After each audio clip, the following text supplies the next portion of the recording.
Welcome to Donmar TV News Channel. President Rodrigo Duterte has accepted U.S. President Joe Biden's invitation to participate in the Summit for Democracy on December 9 to 10, 2021. According to the U.S. State Department, President Biden will host the summit, which will bring together leaders from government, civil society, and the private sector to set forth an affirmative agenda for democratic renewal and to tackle the greatest threats faced by democracies. The summit will be held virtually. President Biden, in his letter, said he looks forward to welcoming President Duterte and hearing his ideas on how they can foster a more democratic, equitable, inclusive, and sustainable world. President Rodrigo Duterte is still weighing in on who to support as his successor in next year's elections. This is the response of Malacanang when asked if the president has already picked a candidate following Senator Bongo's announcement of withdrawal from the presidential race. Acting presidential spokesperson Carlo Nograles said he does not want to preempt the president's decision. Meanwhile, on the invitation of presidential aspirant and Manila Mayor Isko Moreno to President Duterte to join his senatorial lineup, the palace has this to say. Ito po'y patunay sa maraming nagawa ni Pangulong Duterte sa kanyang panunungkulan at sa maraming niyang ginagawa at gagawin pa at patunay ito sa kumpiyansa ng marami sa ating mga kababayan sa kanya na pagbinigyan po siya ng pagkakataon na makapagpatuloy ng kanyang serbisyo sa Senado ay maipagpatuloy niya ang lahat ng mga ito. Pero ayaw ko rin pong pangunahan kung ano ang mangyayari sa susunod na araw. Sa BBM Sara sila. So, yun na lumalabas na suportado ng League of Municipalities of the Philippines. Dahil ina-assess din namin, pinapag-aralan din namin, hindi naman pwedeng ako yung nagsasabi sa kanila. Tinatanong ko lang sa mga presidente ng mga Mayor's League sa mga bawat probinsya. Dahil may mga presidente kami bawat probinsya, doon namin nakikita, nalalaman din ang pulso ng bayan, kung sino mga gusto nilang kandidato. So, ang lumalabas, karamihan naman BBM sa Sara. Kayo ba, sir? Sino ba napupusuan niyo, sir? Ano yan? Kayo ba, sir? Sino ba napupusuan niyo, sir? Nandun na nga kami. Bongbong Sara. Pero, Mayor, iimbitahan niyo ba dyan sa kung magkakaroon pa ulit ng conference si Senador Manny Pacquiao? Para madinig naman yung kanyang mga plano din. Bago ko imbitahan, ipapaalam ko sa mga liga ng yung mga presidente ng kanya-kanyang probinsya. Ganun po ang ginagawa ko. Bagamat ako presidente nila, inirespeto ko rin yung kanya-kanyang desisyon at pananaw. Kaya kinakausap ko na sila. So kung si Manny Pacquiao, wala naman sinasabi sa amin. So, kung saan probinsya kami nandun, iniimbita namin yung mga kandidato.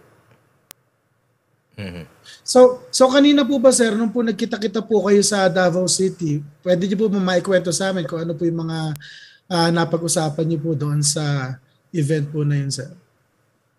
Well, mga event namin, yung natural na ginagawa namin pagtulong sa mga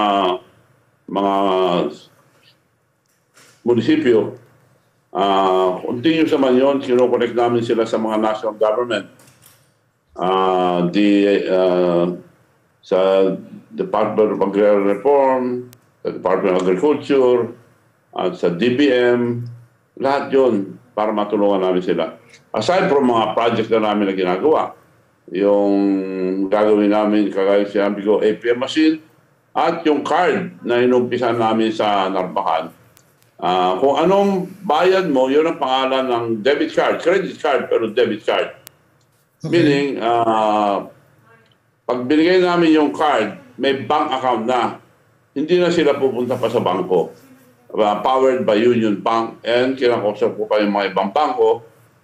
Hindi exclusive sa kanila. Mga ibang bangko gusto rin isama sa aming ginagawa mga credit card. Ang maganda ron sa credit card, debit card. Opo. Walang maintaining balance at pag binigay namin, meron ng bank account. So ibig sabihin, yung mga kamag-anak nila, pwede magpadala ng pera or sa mga iba nandito sa Pilipinas, iba-ibang probinsya, pwede sila magpadala ng pera doon. So malaking bagay ho sa kanila yan dahil tinuturuan na namin sila yung kagaya ng nangyayari sa ibang bansa na wala ng pera, puro plastic na lang, puro card. So digitalization ang isang tinuturo namin sa ating mga leaders, mga mayors. So yun pong isang programa namin para hindi na pupunta sa bangko pa yung tao dahil 77% walang bank account ang kababayan natin Pilipino. So bali po masaserban niyo po yung mga walang mga unbanked na mga constituents niyo, sir. Pag na-implement po yun, sir, dun sa halimbawa, ngayon po kasi meron kayo ng Narvacan sa Ilocos Sur. Paano po maging eligible po yung karaniwang Pinoy doon? Ano po, pupunta lang sila sa munisipyo, mag-a-apply? Ganun po ba, sir? Hindi na. Kami lumalakad pa, kinukuha na namin yung data nila, picture, pinapadala namin sa Union Bank. Pero ngayon, may app na kami na bago, hindi na kami pupunta ron,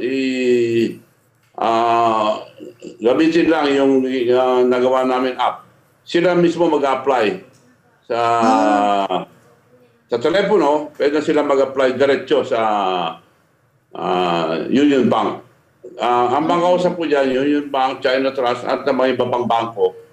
Pero Union Bank na umandar na. Like for example, Narvacan ako card. Kasi tawag na namin doon, Narvacan ako multipurpose card.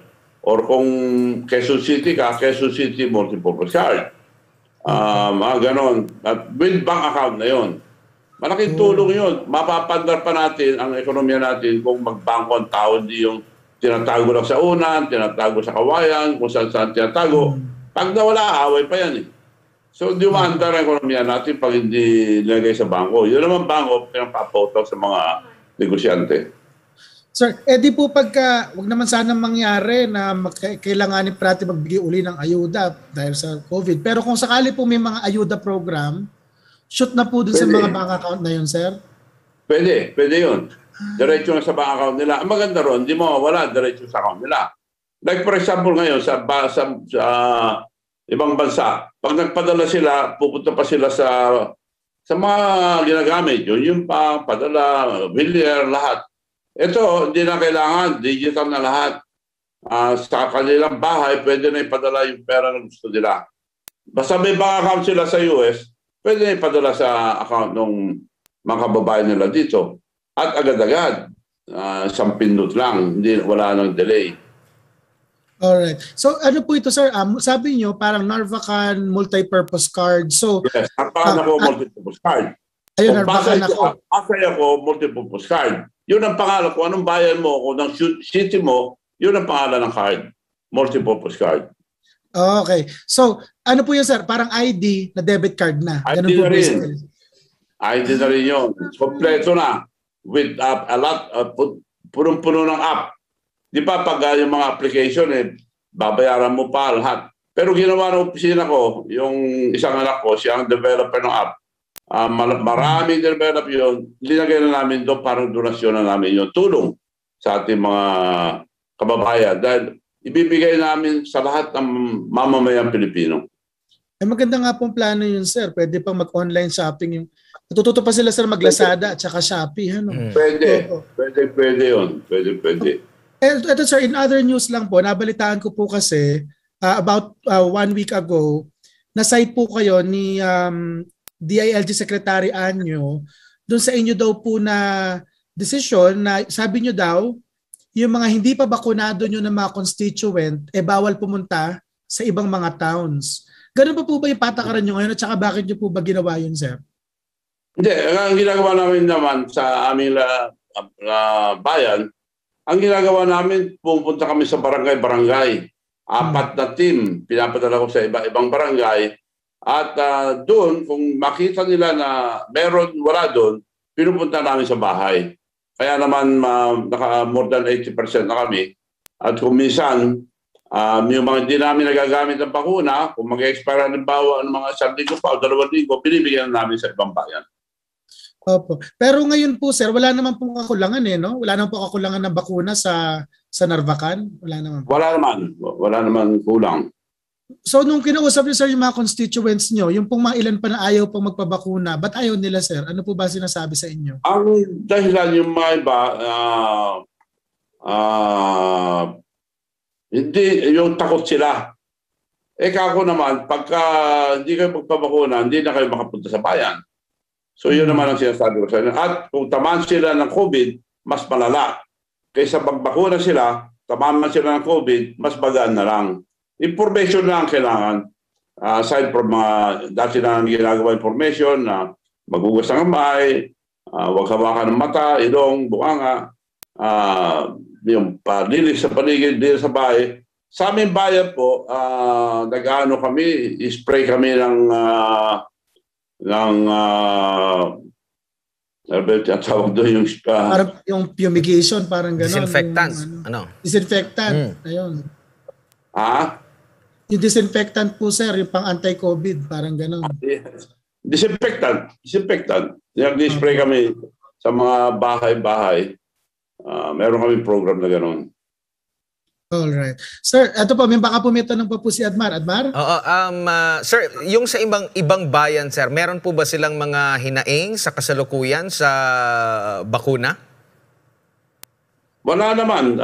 As far as we are concerned in Ilocos Sur, maganda naman ang coordination namin lahat. Yung mga iba kung sobra, like for example sa amin, kung sobra, pinamimigay ko. At the same time, naghihingi na kami sa mga private sector, sa gobyerno, kung saan-saan. Sir, yung problema po sa mga kagamitan po, sir, halimbawa, kagaya nitong mga Pfizer, yung mga Moderna, na uri ng vaccine, since kayo po yung presidente ng League of Municipalities, may kakayanan na ba yung mga bayan po na mag-handle ng ganitong uri ng bakuna? Kasi for sure, gusto rin nila na magkaroon ng ganitong uri ng bakuna. Baka may limitasyon sa kanila na wala silang mga gamit para i-maintain yung temperatura ng bakuna po. Yung mga ibang bayan namimili, yung mga ibang bayan na hindi kaya, yun ang problema pagka naubusan sila. At sinasabi ko naman, wag na silang mamili dahil pare-pareho bakuna yan. Importante makabakuna sila, regardless kung klaseng bakuna. Kaya yung una nga, puro US gusto nila, Pfizer, Moderna. Ngayon lumalabas, mas maganda pa yung mga gawa sa China. So kako pare-pareho yan, huwag na silang mamili. So sa ganon, hindi na sila namimili. Information talaga importante sa lahat. Sir, itong balitang lumabas na mayroong bagong variant ang coronavirus, meron po ba kayong adjustment or payo sa mga bayan po natin na mag-adjust, magkaroon agad ng lockdown, or kung halimbawa kung makapasok na talaga ng tuluyan itong bagong variant po? Well, pagka magkaroon man, yun usual na ginagawa pa rin namin. At maski wala pa, kailangan magtanggal ng face mask. At lahat ng pag-iingat habang wala pa yun. Pagka nagkaroon halimbawa, ganoon din ang gagawin namin. Kailangan, pagka may halimbawa marami, ang ginagawa namin noon, lockdown namin yung buong barangay o isang area lang. So, depende sa epekto later on kung anong maging epekto itong bagong variant. So, ang balita lang, mabilis kumalat, pero hindi naman mas deadly as yung nauna. Kaya importante sa pabakuna ng taong bayan. Sir, ito lang po, baka wala pa nagtatanong sa inyo, sir. Para matulungan natin yung ibang mga ayaw pa magpabakuna sa Narvacan at iba pang lugar sa Pilipinas. Noon po ba sa nagpabakuna kayo, ano po ba naramdaman ninyo? Meron po ba kayo naramdaman na side effect na matindi? Nung kayo po mismo nagpabakuna? Wala. Maski yung karamihan, wala akong nababalitan na nagka-epekto. Sa takot lang, sa isip lang siguro yung iba. Okay. So, yun lang. Kahit ako sir, nagpabakuna ko, wala rin ako naramdaman eh. Tatuanan lang. Kahit ibig, wala. Opo. So ano po, final message po sir, kung meron po kayong mensahe para hindi lang po sa mga taga Narvacan, kundi sa sambayan ng Pilipino po sir. Ano yun? Paki-ulit. Final message po. Baka meron po kayong message sir. Oo. Well, ang pakiusap ko lang sa ating mga kababayan, yung dati na kailangan talaga magtulungan tayo, lalong-lalo na ngayon, pandemic. Bagamat nandyan ang politics, priority pa rin natin ang pagtulong sa taong bayan. Yung mga ayuda nila, kailangan makita, matignan lahat, di mababayaan taong bayan. Importante po sa amin, nakatutok kami sa lahat sa lahat ng barangay. Kaya yun din napapag-usapan namin, mga meetings namin. Kung anong ginagawang iba, nagbabalitaan kami para magkaroon ng usapan kung anong maganda para sa kanya-kanyang bayan. So, as far as the COVID is concerned, pakiusap po, kalimutan natin yung politics. There should no politics sila ang sitwasyon ngayon. Kailangan sama-sama tayong lahat, tulungan tayong lahat. At saka na lang, mas sinandyan ang politics, pagdating sa pandemic, sama-sama tayong lahat. Okay. Tulong tayo sa lahat. Yun lang po.